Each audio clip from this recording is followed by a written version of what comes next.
بلوم Urdu story subscribe بلوم بلوم۔ سنہری ستون۔ گئے گزرے زمانے کی بات ہے، ایران میں ایک بہت ہی مالدار اور کامیاب تاجر افراسیاب رہا کرتا تھا۔ افراسیاب کی ایک ہی بیٹی تھی، خوبصورت، سلیقہ شعار اور خوش اخلاق۔ افراسیاب نے اس کا نام کہکشاں بانو تجویز کیا تھا اور اس کی پرورش بہت ہی اہتمام اور ناز و نم سے کی تھی۔ جب وہ بچپن کی دہلیز پار کر کے جواں عمری کی منزل کو پہنچی تو تاجر افراسیاب نے اس کے لیے اپنے ایک بوڑھے تاجر دوست سکندر بخت کو شادی کرنے کے لیے منتخب کر لیا۔ حالانکہ کہکشاں سے شادی کرنے کے لیے کئی نوجوان تاجر اور کم عمر ہنرمند لڑکے بھی خواہش مند تھے، مگر افراسیاب نے سکندر بخت کو اس کی بے پناہ دولت اور اپنی ذاتی واقفیت کی بنیاد پر کہکشاں کے ساتھ شادی کے لیے منتخب کیا تھا، جبکہ کہکشاں بانو کو شادی کے لیے اپنے باپ کی عمر کا بڑھاپے کی منزل میں پہنچ جانے والے دولت مند تاجر سکندر بخت بالکل پسند نہیں تھا۔ وہ تو اب تک اسے چچا جان ہی کہتی آئی تھی اور اسے اپنا بزرگ ہی سمجھتی تھی۔ کہکشاں کی ناپسندیدگی کو دیکھتے ہوئے تاجر افراسیاب نے کہکشاں کے گھر سے باہر آنے جانے بھی پابندی لگا دی اور اسے ایک کمرے میں بند کر کے دروازے کو نہ صرف مقفل کر دیا، ساتھ ہی اس پر پہرے دار بھی بٹھا دیے اور اسے اپنی سہیلیوں تک سے ملنے سے روک دیا۔ افراسیاب نے یہ ساری پابندیاں اس خیال سے کہکشاں پر عائد کی تھی کہ کہیں وہ سکندر بخت کی مخالفت میں کسی اور نوجوان تاجر یا ہنرمند کو شادی کرنے کے لیے منتخب نہ کر لے اور بوڑھے مالدار تاجر سکندر بخت سے شادی کر دینے کا پروگرام ناکام نہ ہو کر رہ جائے۔ کہکشاں بوڑھے تاجر سکندر بخت سے شادی کرنے کے لیے کسی بھی قیمت پر تیار نہیں تھی۔ اس کے دل کی سننے والا گھر میں کوئی بھی اس کا ہمدرد نہیں تھا۔ ماں کی محبت اور شفیق سائے سے وہ بہت ہی چھوٹی عمر میں محروم ہو گئی تھی اور اب وہ گھر میں اچانک اس بدلے ہوئے ماحول میں اپنے باپ کی سوچ اور رویے سے بہت پریشان رہنے لگی تھی۔ آخر اس کے ذہن میں ایک ترکیب آ ہی گئی۔ اس نے اپنے والد افراسیاب سے کہا، ابو جان، آپ میری شادی میری پسند کے خلاف اپنی مرضی اپنی پسند سے کر رہے ہیں۔ چلیے، میری شادی میری پسند، میری رائے کو کوئی اہمیت نہیں دیجیے، نہ صحیح، جو آپ کو بہتر لگے وہی کیجیے، مگر آپ کم از کم میری ایک خواہش تو پوری کر دیں۔ بیٹی کی یہ بات سن کر تاجر افراسیاب کے دل میں محبت اور شفقت نے انگڑائی لی اور وہ بہت نرم لہجے میں بڑی شائستگی سے بولا، پیاری لگتے جگر، نور نظر، کہکشاں، بتاؤ تمہاری کیا خواہش ہے، فرمائش مجھ سے پوری کرانا چاہتی ہو؟ کہکشاں نے کہا، ابو جان، میں ایک ایسا سونے کا بڑا ستون بنوانا چاہتی ہوں جس میں ایک ساتھ 40 چراغ روشن ہو سکے۔ میں سونار کو اس کا ڈیزائن خود سمجھاؤں گی۔ افراسیاب کو بیٹی کی بھلا اس فرمائش پوری کرنے میں کیا اعتراض ہو سکتا تھا؟ اس نے فوراً ایک سونار کو گھر بھیج دیا کہ وہ اس کی بیٹی کہکشاں کے بتائے سمجھائے ڈیزائن کے مطابق سونے کا ایک ایسا ستون بنا دے جس میں بیک وقت 40 چراغ روشن کیے جا سکتے ہوں۔ کہکشاں نے سونار کو اچھی طرح سمجھا دیا کہ اسے کس قسم کا ستون بنوانا ہے۔ وہ ستون اتنا بڑا ہونا چاہیے کہ عام قد کا ایک آدمی اس میں چھپ کر بیٹھ سکے، اس میں دروازہ بھی لگا ہو اور دروازے کی کنڈی اندر سے لگائی جا سکتی ہو، اس میں 40 چراغ روشن کیے جا سکتے ہوں۔ جلد ہی سونار نے کہکشاں کے بتائے ہوئے ڈیزائن اور ضرورت کے مطابق وہ ستون تیار کر دیا۔ ایک دن جب تاجر افراسیاب تجارتی لین دین کے سلسلے میں کہیں دور باہر گیا ہوا تھا تو کہکشاں نے اپنا ایک جوتا گھر کے قریب موجود کنویں کے قریب رکھ دیا اور خود کئی دنوں کی خوراک اور پانی کا انتظام کر کے اپنے بنوائے ہوئے ستون میں چھپ کر بیٹھ گئی۔ افراسیاب جب اپنا تجارتی دورہ کر کے گھر واپس پہنچا تو گھر میں کہکشاں کہیں نظر نہ آئی۔ اس گھر کے ہر کمرے میں بیٹی کو تلاش کیا، اسے نام لے کر آوازیں بھی دی، مگر کہکشاں اسے کہیں نہ ملی، نہ ہی اس کا کوئی جواب افراسیاب کو ملا۔ اس نے گھر میں موجود کنیزوں خادموں سے بھی دریافت کیا، مگر وہ بھی لا علمی کا اظہار کر کے رہ گئے۔ اسی لمحے ایک خادم کو کنویں کے قریب رکھا ہوا کہکشاں کا ایک جوتا نظر آیا۔ اس نے افرا صاحب کو خبر دی۔ جوتا دیکھ کر افرا صاحب نے سمجھا شاید اس کی بیٹی کہکشاں نے شادی سے بچنے کے لیے کنویں میں ڈوب کر اپنی جان دے دی ہے۔ وہ اپنی پھول سی نازک بیٹی کی اس دردناک موت سے بہت افسردہ ہوا۔ اس کا دل تجارتی امور سے غافل رہنے لگا۔ وہ جب بھی سونار کے بنوائے ہوئے قیمتی سنہرے ستون کو دیکھتا، اسے اپنی پیاری بیٹی کی یاد آ جاتی۔ اس نے وہ ستون سونار کو واپس دیتے ہوئے کہا، بھائی اب مجھے اس ستون کی ضرورت نہیں، تم اسے فروخت کر کے اس کی قیمت مجھے واپس کر دو۔ ایک دن ایران کے پڑوسی ملک کا شہزادہ سونار کی دکان پر کچھ زیورات بنوانے کے لیے پہنچا۔ اس نے وہاں رکھا ہوا سنہری ستون دیکھ لیا اور ستون شہزادے کو بہت پسند آیا اور اسے خرید کر اپنے ساتھ اپنے محل میں لے گیا۔ شہزادہ رات کا کھانا اور صبح کا ناشتہ اپنے ہی کمرے میں کھاتا تھا۔ اس رات بھی اس نے خوابگاہ میں اپنے لیے کھانا رکھا اور جب اپنے کمرے میں کھانا کھانے کے لیے آیا تو دیکھا کھانا وہاں پہ موجود نہیں تھا۔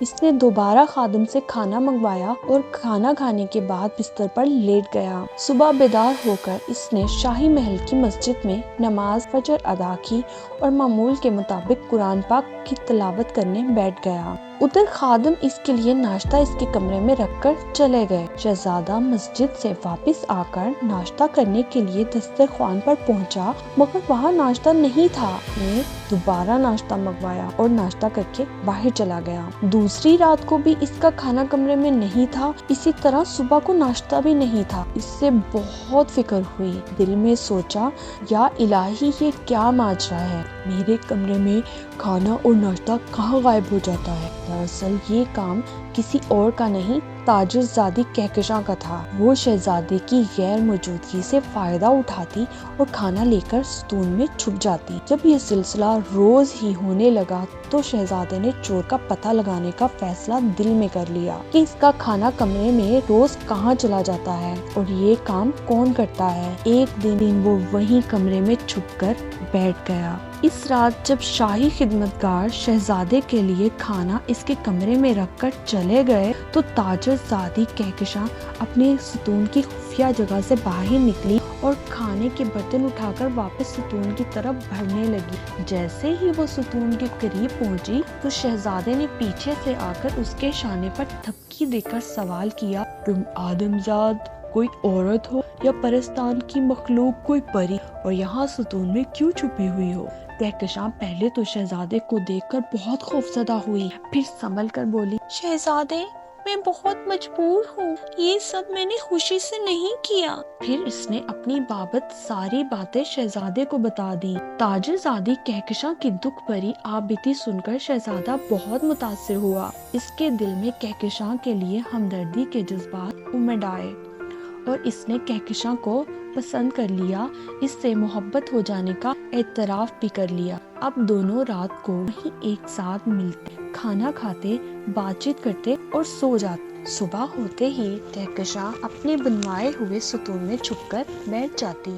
ایک رات شہزادہ اور تاجر زادی کہکشاں کو محل کی ایک کنیز نے چھپ کر دیکھ لیا۔ اس نے یہ بات دوسری کنیز کو بھی بتا دی اور پھر ہونٹوں نکلی کوٹھوں چڑھی کے مستاق سارے محل میں پھیل گئی۔ شہزادے کی نسبت پہلے ہی ایک شہزادی سے طے ہو چکی تھی، اس کا نام تھا نیلوفر۔ یہ خبر جب شہزادی نیلوفر تک پہنچی تو وہ رقابت اور حسد کی آگ میں جلنے لگی۔ اس نے اپنے معتبر ذہین خادموں کو کہکشاں کی اہلیت اور حقیقت جاننے کے لیے مقرر کر دیا۔ ان دنوں شہزادہ شکار کھیلنے کے لیے محل سے باہر جنگل میں گیا ہوا تھا۔ شہزادی نیلوفر نے محل میں سے وہ سنہری ستون اپنے گھر لے جانے کی فرمائش کی، مگر شہزادے کی طرف سے سخت حکم تھا کہ اس ستون کو کوئی دوسرا ہاتھ بھی نہ لگائے۔ اس لیے شہزادی نیلوفر کو اس کی فرمائش پر وہ ستون دینے سے صاف انکار کر دیا گیا، مگر شہزادی نیلوفر نے ہار نہیں مانی اور کسی نہ کسی طرح شہزادے کے کمرے میں سے 2 ستون اپنے محل میں لے جانے میں کامیاب ہو گئی۔ اپنے محل میں ستون پہنچتے ہی اس نے کنیزوں کو حکم دیا کہ اس ستون میں بنے 40 چراغ ایک ساتھ جلا دیے جائیں۔ جب 40 چراغ ایک ساتھ جلائے گئے تو اس کی گرمی سے ستون میں چھپی بیٹھی تاجر زادی کہکشاں کا گرمی اور تپش سے برا حال ہو گیا۔ وہ دروازے کی کنڈی کھول کر باہر نکل آئی اور بے ہوش ہو کر گر پڑی۔ شہزادی نیلوفر نے اسے ایک کپڑے میں لپٹا کر تالاب میں پھینکوا دیا۔ کچھ ہی دیر بعد کہکشاں ہوش میں آ گئی اور مدد کے لیے کنیزوں خدمتگاروں کو آوازیں دینے لگی۔ قریب سے گزرتے ہوئے ایک بوڑھے رحم دل خدمتگار نے اس کی آواز سنی، اس سے تالاب سے باہر نکالا اور محل میں ایک مخصوص چھوٹے سے مکان میں لے گیا۔ کہکشاں ٹھیک ہو گئی اور وہیں بوڑھے خدمتگار کے ساتھ رہنے لگی۔ شہزادہ شکار سے فارغ ہو کر جب اپنے محل واپس آیا تو کمرے میں ستون موجود نہ پا کر سخت حیران ہوا۔ تحقیق سے جلد ہی اسے حقائق کا علم ہو گیا۔ وہ تاجر زادی کہکشاں کی جدائی برداشت نہ کر سکا اور بیمار ہو گیا۔ بادشاہ نے اس کے علاج کے لیے شاہی طبیب مقرر کر دیے۔ انہوں نے شہزادے کا بڑی توجہ سے علاج کیا، اچھی سے اچھی قیمتی دوائیاں کو استعمال کرائیں، مگر مرض بڑھتا ہی گیا۔ شہزادے کے غم اور فراق میں بیمار ہو جانے کی خبر شہزادی نیلوفر کے بوڑھے خادم کے کانوں تک بھی پہنچی۔ اس نے یہ خبر تاجر زادی کہکشاں کو بتا دی۔ کہکشاں نے شہزادے کے لیے خصوصی طور پر شوربہ تیار کیا اور پانی پر دم کر کر ایک صراحی میں پانی ڈال کر اور اس میں وہ انگوٹھی بھی ڈال دی جو شہزادے نے اپنی طرف سے بطور نشانی اسے دی تھی۔ بوڑھا خدمتگار وہ ساری چیزیں لے کر شہزادے کے والد کی خدمت میں پہنچا اور کہا، حضور، یہ خصوصی سوپ اور پانی شہزادے کو استعمال کرائیں، اللہ تعالیٰ انہیں شفا یاب کر دے گا۔ بادشاہ نے بوڑھے خادم سے وہ اشیاء لے لیں، اسے بہت ادب اور احترام سے شاہی مہمان خانے میں ٹھہرایا اور اس کا لایا ہوا سوپ اور پانی اپنے بیمار بیٹے کو استعمال کرایا۔ اللہ تعالیٰ نے اپنا فضل و کرم کیا، شہزادہ چند ہی دنوں میں صحت یاب ہو گیا۔ جب اسے صراحی میں اپنی دی ہوئی انگوٹھی ملی تو اس کو یقین ہو گیا کہ تاجر زادی کہکشاں زندہ ہے اور جلد اسے واپس مل جائے گی۔ اس نے کہکشاں کا بھجوایا ہوا سوپ پیا اور پانی بھی۔ اس کے چند دن استعمال سے ہی اس کی صحت بہتر ہونے لگی۔ آخر بیماری نے اس کا ساتھ چھوڑ دیا اور اب وہ پہلے سے بھی زیادہ صحت مند اور تندرست تھا۔ وہ شہزادی نیلوفر کے بوڑھے خادم سے ملا۔ بوڑھے خادم نے اسے بتایا کہ وہ یہاں تاجر زادی کہکشاں کی طرف سے ہی آیا تھا اور یہ سوپ خود کہکشاں نے شہزادے کے لیے تیار کیا تھا اور پانی پر دم کر کر بھیجا تھا۔ شہزادے نے یہ ساری باتیں اپنے باپ کو بتا دی۔ انہوں نے شاہی وفد بھیج کر تاجر زادی کہکشاں کو شہزادی نیلوفر کے محل سے بلوا لیا۔